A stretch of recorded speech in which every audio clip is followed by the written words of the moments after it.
Nangangapa akong tumakbo sa kabilang direksyon. Nilingon ko pa na hindi ata na alarmang tumatakbo ako. Paano maaalarma? Ang bagal mo, Janine. Huminga ako ng malalim bago binilisan ng takbo kahit na pinagtitinginan ako. Tinungo ko ng hilera ng mga jeep, nakisabay sa dami ng mga taong sumasakay. Hinanap ko ang bumabiyahing jeep papunta sa amin. Nang makita nakisiksik ako sa mga sumasakay, nilingon ko pa na isang beses si Tyron at nakitang nagpapalingalinga ito. Dikit matang pumasok ako sa jeep at pumeso sa dulo. Halos yakapin kong sarili ko sa pagdami ng pasahero. Siksik na, mainit at masikip. O, isa na lang, isa na lang. Sasakay ka, boss? Namilog ang mga mata ko pagkakita sa tindig ni Tyron sa tapat ng pintuan ng jeep na sinasakyan ko. Nang matantong dudukwang na siya at sisilip, lalo kong siniksik ang sarili ko sa upuan. Nagdago sa likod ng katabi ko. Pakiramdam ko nasa temple run ako at bawal na ako mahabol. Tinig ko mga yabag niya sa sahig ng jeep. Halos pigil ko ang hininga. Nakapikit. Matindi ang kapit sa paper bag. Pinagkasiksik ko din ang mga binti ko. Mahirap na't baka makilala niya. O boss, babiyahe na. Bababa ka pa? Hindi ka sasakay? Hindi. May sasakyan ako? Dinig kong sagot ni Tyron bago ang yabag papalayo. Agad ding bumiyahe ang jeep na may sumakay na isa pang pasahero. Napabuntong hininga ako tumanaw sa bintana. Sa tingin ko, huli na yon and I was right. Sa durasyon ng klase bagong Christmas break, wala nang sasakyan niya sa harap ng gate. Lagi na rin maagang driver ko. I never heard nor see his silhouette anymore. No calls, no messages. Kung bakit kailan wala na, doon ko naman hinahanap-hanap. Dapat yata kinausap ko na. Malibang nag-iinarte ako and now I'm bothered. How are you? I irritatedly deleted the message I typed. Bakit ko naman kakamustahin? Siya tong sumuko, kaya bakit ako mag-reach out?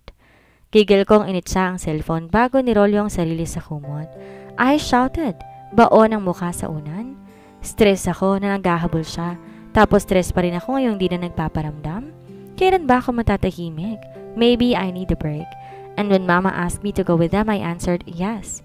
I think I need this trip and forget him for a while. Saka ko naisipin kung dapat ko ba siyang tawagan o puntahan. Pero nagpadala na rin ako ng mensahe sa kanya na aalis kami ng bansa. Umaasa ako magpapakita siya at pipigilan ako. Janine baby, let's go, si Mama. We'll be spending the holidays abroad and I think it's the best thing to do for me to stop thinking about him for a while. Yeah, for a while. Paano hanggang ngayon hindi pa rin siya nagpapakita ulit? Sumuko na nga yata. Susunod po ako, Ma. Tipid pa akong umiti. Sure, pero dalhin ko na tong maleta mo at baka magbago pang isip mo, baby. Hinila ni Mama ang maleta ko palabas ng kwarto at nangingiti pang sumenyas na sumunod ako. I smiled. Maybe it's time to fix my relationship with them. I've been a bad daughter. Di na nga may pagmalaki sa pag-aaral, suwail pa at sinungaling pa. I sighed and typed a message for my Mai saying that I can't be her with Christmas. She just replied with a sad emoticon. Nilabanan ko ang bigat na emosyon. Christmas break lang naman, Janine. Well done on a 5-star resto. We're going to meet your dad's target investor. Wear something classy. Paalala ni Mama na nagli-lipstick sa harap ng salamin. Well, I expected it. Ang totoong bakasyon lang dito ay 2 araw, ibang araw na kalaan para sa kumpanya nila. I decided to wear a floral lace pencil dress, curled my short hair and put the light makeup. I am trying to listen and learn. Baka sakaling magka-interest pa, ngunit ganon pa rin. Mas gusto ko pa rin magluto. Ilang beses na ba bago ang Pasko? Mr. Hawkman, how are you? Masiglang pagbate ni Daddy. A man who is 6 feet tall graced the entrance of the resto. He looked like at the same age of Daddy but more handsome than my dad. Well, that's a fact. I'm glad we've met, Mr. Aldover. Hi there to your gorgeous wife and daughter.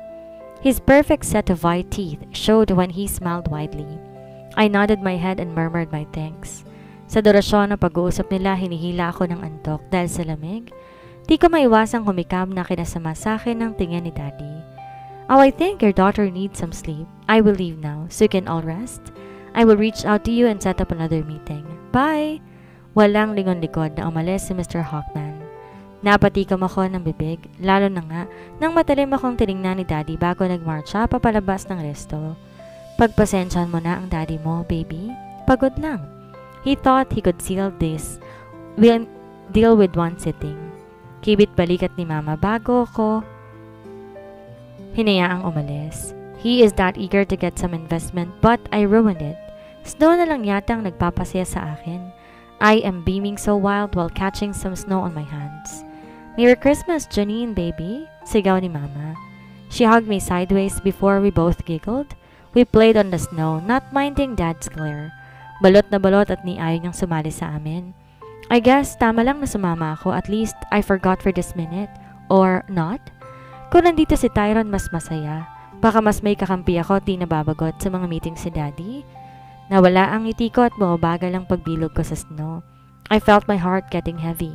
Nag-init ang sulok ng mga mata ko at pumatak ang isang luha sa hawak kong bilog na snow. I blinked, realizing why I'm here. Bakit ko ba siya iniisip? Di ba dapat kinalimutan ko na siya kahit ngayon lang? Nahina akong napaupo sa snow at nawala ng gana. Sana pala hindi ako lumagpas sa linya bilang kapatid niya. Di sana ako ngayon nahihirapan. Janine, baby, let's go inside. Kain na tayo. Gutom na ang daddy mo. Inintay ako ni Mama na makalapit. Pinilit kong ngumiti at basta nilang binitawan ng bilog na snow bago tumayo. I hugged my mom so tightly, even my dad. Nagulat pa ito at napaatras, ngunit niyakap din ako. I love you, princess. Kahit na sinungaling ka. Asar na bulong nito. Daddy?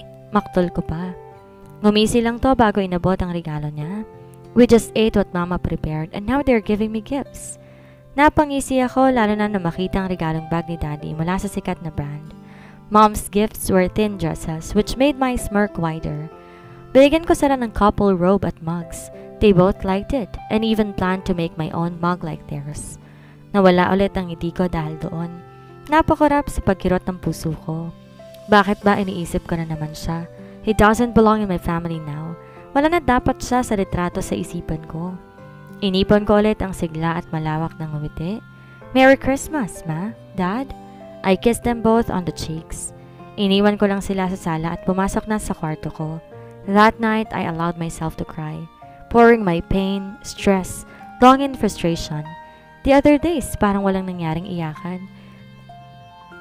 I regained my energy. Walang mangyayari kung lagi ka na lamang iiyak, Janine. Please lang ha. Sa New Year, balik ka na dito. Pumilit ni Maymay. She's on the other line. Nasa kama at kumot lang ata ang takip. I frowned. Hubad ka ba? Gaga ka? Hindi ka pa natuto? She hissed. Hindi no. Nakatube ako. She lowered the comforter and showed me after her bandu. Nagsend lang ako ng nude sa bago kong kachat dito sa dating app. Anyway, uwi ka sa New Year ha. May putukan. Humagkikik pa siya. Napataas ang kilay ko. Dating app? Tapos niyan, scam ka na naman. At may firecrackers naman talaga sa bagong taon. Humuso ako at hindi na pinansin pa ang masama niyang tingin. I sipped on my white tea, not minding her. Hindi na. Legit na to. Mataas ang ratings at may 5-star ang app. Puro positive din ang mga comments. You sure? Baka nga maayos ang app, pero hindi naman ang mga gumagamit. Gaya mo, di ka naman matino. Janine, ikaw na nga itong binibigyan ko ng pabor sa New Year. Ikaw pa itong tatalakan ako. Nako ka ha. Dapat kasi nung Pasko pa to. Arte-arte pa kasi. Reklamo niya bago patayin ang tawag. Napamaang ako at napaingos. Binabaan mo lang, ikaw pa itong masama. Janine baby, let's go. Yaya ulit ni Mama. We're going to attend another boring meeting again. I puffed my red lips and scanned my dress. I wore a red sweetheart puff sleeve A-line dress. Hindi naman sobrang iksi kaya't matino namang tingnan. Sa sasakyan pa lang ay hinahabilinan na ako ni Daddy na wag basta humikab. Pigilan ko raw ang antok ko kahit ang hirap gawin noon. Hanggang sa makarating sa resto ay sinasabihan pa niya ako, Janine, behave, wag kang hihikab. Go to the comfort room kung hihikab ka. Huling habilin nito at binigyan pa ako ng matalim na tingin bago sinalubong ang kamiting niya. A man who was not so tall tapped my dad's shoulder. Smirking, he showed off his yellow teeth. His white hair didn't hide his old age. Malaki pa ang tiyan at kulubot na ang balat sa kamay. I am not judging, I'm just describing. Mr. David, here is my wife, Imelda, and my daughter, Janine. Lahat ni Daddy sa amin. The old man smiled. It looks creepy with his mature stubble. He shook Mom's hand. He then shook mine. Nang ilabot pa ako ng pisilin niya ang kamay ko bago bitawan, he even gave me a smirk. Nagtaasan ng mga balahibo ko sa klase ng ngiti niya. Wala sa loob na napakapit ako sa braso ni Mama. Nagtataka pa niya akong tiningnan. Are you alright, Janine? Nag-aalalang tanong nito. Comfort room lang po, I need to pee. Nagmamadali akong umalis sa mesa at tinahak na ang CR ng resto. I don't know but I feel strange and scared.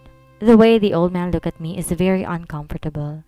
I stayed for a couple of minutes in the comfort room. Nakasandal lamang sa sink at sinusubukan na pakalmahin ang sarili. Baka ganun lang talaga tumingin. Pagpapakalma ko, I washed my hands and dried them. Bumalik ako sa mesa at kita ko ang tuwa sa mukha ni Daddy habang kausap ang matanda. Malapit na ako nang dumako sa akin ang tingin ng matanda bago ngumisi at walang habas akong pinasadahan ng tingin. Janine, Mr. David is so fond of you. Come, he wants to get to know you. Magiro na boses ni Daddy. Tabingi ang ngiting binigay ko bago ko kinakabahan na umupo. Ni hindi ko na nga maangat ang tingin ko.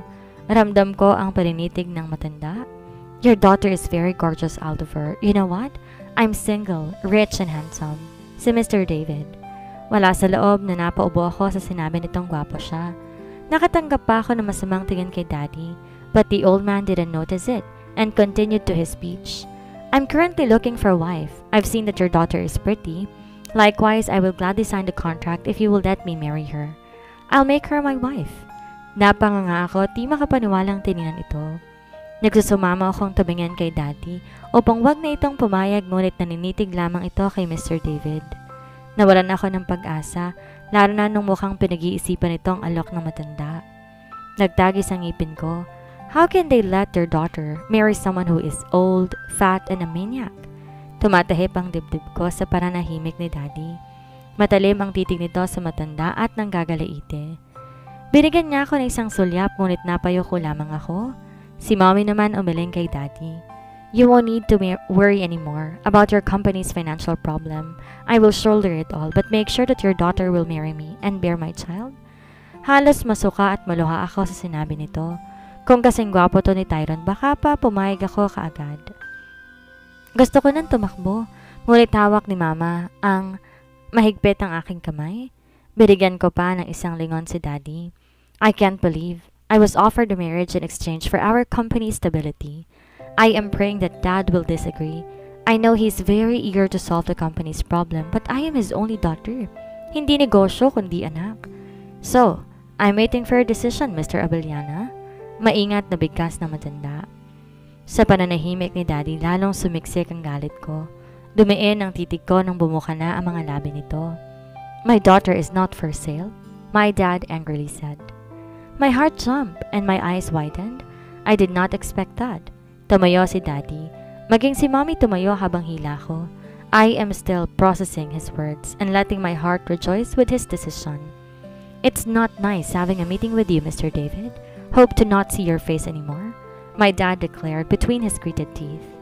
Nilingon kami nito ni Mama at niyaya nang lumabas na ng resto. Halos maiyak ako sa tuwa. Pagkarating, niyapos ko ng yakap si Daddy. He sniffed. He tapped my hair and kissed it. I've done worse for not letting you have the degree that you want, and I know I've hurt you when I chose to disown Tyron, though he's not really mine. I will not add any more pain to you, Princess. At di ko pinangarap magkaroon ng manugang na mas matanda pa sa akin. Pinuntutan pa nito ng tawang sinabi sa dulo.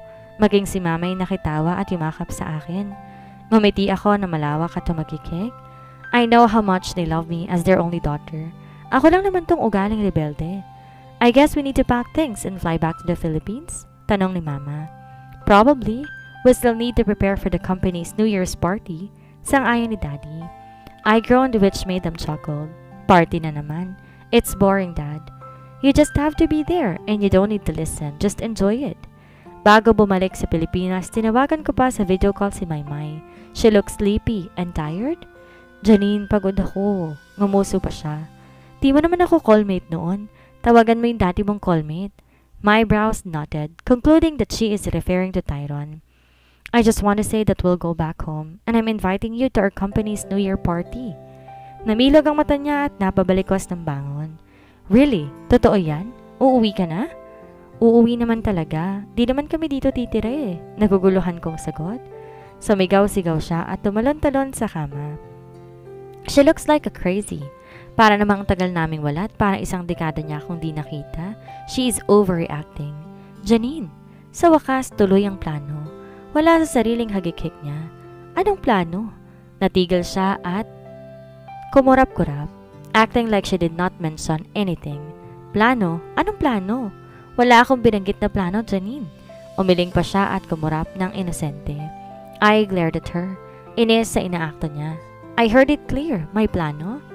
See you na lang sa party. Aniya at pinatayan na naman ako ng tawag. The ride was tiring. Isang araw lang pahinga bagong okasyon. Planong salubungin ni Daddy ang bagong taon sa kumpanya. And seems like we're not going to have our New Year's Eve as a family. I mean, it will not be an intimate dinner since we will join our employees. I wore my old rose lace insert belted dress, just exactly 3 inches above the knee. My crystal clear 5 inches pointed heels and a glittery white sling bag completed my outfit. I dialed my mice number just to confirm if she will go. Darating ka ba? I heard her yawn from the other line. Mag-aayos na ako sandali. Baka malate din ako ng dating? I rolled my eyes upward. Hintayin kita. Matapos ng tawag ay siya namang yaya ni Mama papunta ng event and I want to vomit with the place. Puro ng polka dots. Nabuboard akong tinitingnan pa lamang ang lugar. Iilang empleyado nga lamang ang dumalo. Baka ang iba mas pinili pang makasamang pamilya. Ganon din sana ang gusto ko. Kagaya ng Pasko. Even the program is not organized. May ilang games pa sila. Pero konti lang naman ang gustong sumali. It sucks, Ma. I whispered. Tinampinit ang braso ko at pinaningkitan ako ng tingin. Nilingon pa si Daddy na pilit na tumatawa kasama ng mga empleyado niya. Your dad is enjoying, she concluded and smiled. I cringed. I know if the laugh is genuine or fake. He is not. Dapat nag-imbita kayo ng writers. We have separate event for them, of course. We value our writers. She proudly smiled. Tinitigan ko ng mabuti si Mama. She looks fine and happier. The last time I saw her cry was when Tyron was forced to leave the house. Didn't you invite Kuya Tyron, Mama? Nawala ang ngiti sa mga labi nito at mataman akong tiningnan. Hindi pa siya kaagad sumagot. Sumimsim pa ito sa baso ng juice bago ko tiningnan. Umiling din to kalaunan. Ayaw ng daddy mo. He wants him to beg. Luluhod pabalik sa bahay. Hanggat di niya gagawin yon, hindi siya tatanggapin pabalik ng daddy mo. Nasaktan ako dahil doon. My heart felt a little pain for Tyron. Nagiinit ang mga sulok ng mata. Nangihinang napatitig sa baso. Wala namang ginawang mali ang tao bukod sa sundin ang pangarap niya. If I am free and brave, I will do the same. To chase my dream without limits. Hindi ko kinayang manatili sa loob, lalo pangat parang wala na lang kay Mama, na wala na sa bahay si Tyron. Nakakalungkot ngunit di ko naman kayang baguhin ang desisyon nila. I remained standing outside, looking up at the dark sky. Ngayon may bituin pa. Mamaya mababalutan na to ng usok at amoy ng mga paputok. Ganon siguro ang buhay, hindi laging makulay. The moon and stars probably don't like the dirty smoke. They don't have a choice, so they keep calm and accepted it. Hindi laging, then shine again and after it fades. I clutched my sling bag for the sting I felt in my eyes. Should I be calm, knowing that they do not favor Tyron anymore? Pero gusto ko siya. Should I be the one to beg, for them to accept him? Napabuntong hininga ako. Sa problemang dinadala, binala ko na lang tawagan si Maymay. Isang ring lang sinagot na kaagad. Janine, on the way na. Wait lang ha. Then she ended the call. Napamaang ako at di makapaniwalang hindi man lang ko nakapagsalita. Wala pang hi tapos binaban ako kaagad. I felt stupid. Kaya naman na mahagip ng mata ko ang pagbaba niya sa sasakyan. Agad ko siyang binigyan ng matalim na tingin. Not liking her attitude earlier. Janine, I miss you. Walang habas na itong yumakap at tumalik sa magkamila ang pisngi ko. I arched my one brow and dangerously looked at her. Walang manners. Gulat niya akong tiningnan at awang ang mga labi. What? Binaba ko na kasi nandito naman na ako. Anyways, sindihan na natin tong mga lusis. Naguguluhan ko siyang tiningnan na ilabas niya ang isang box ng manipis mula sa dalang paper bag. Wala pang 12:00. Wala sa loob na puna ko. May lakad tayo mamaya kaya ngayon na tayo magpaputok. Ngisi niya. Lakad. Natigil akong magsalita nang bigyan niya ako ng isang stick, maybe 12 inches long.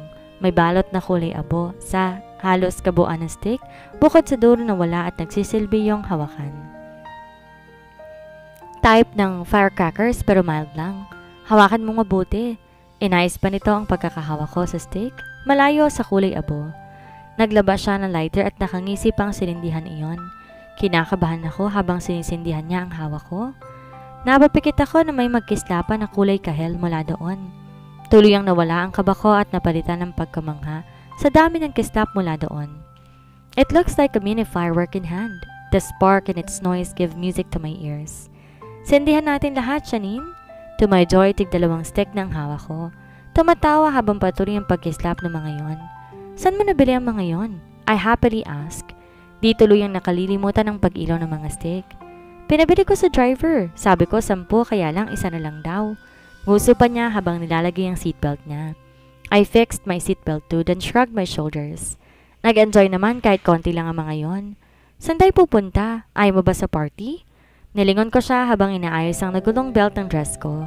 No, I don't like parties. She popped her lips before she closed the red lipstick. I thought you're a party goer.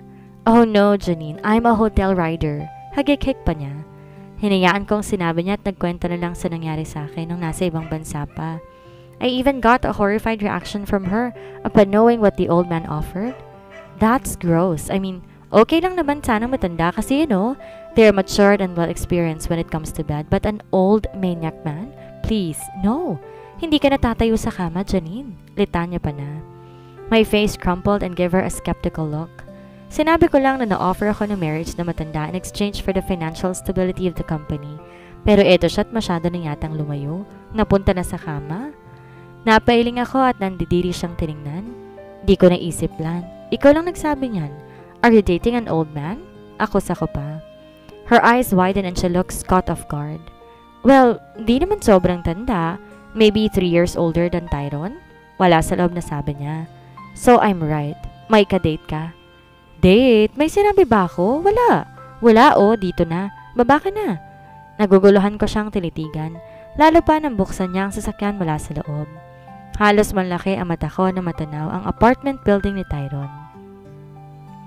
At dito na po nagtatapos ang kabanata ng ating kwento. Sana'y mo rin niyo po akong samahan sa mga susunod pang kabanata. Maraming salamat po. Ingat po tayong lahat.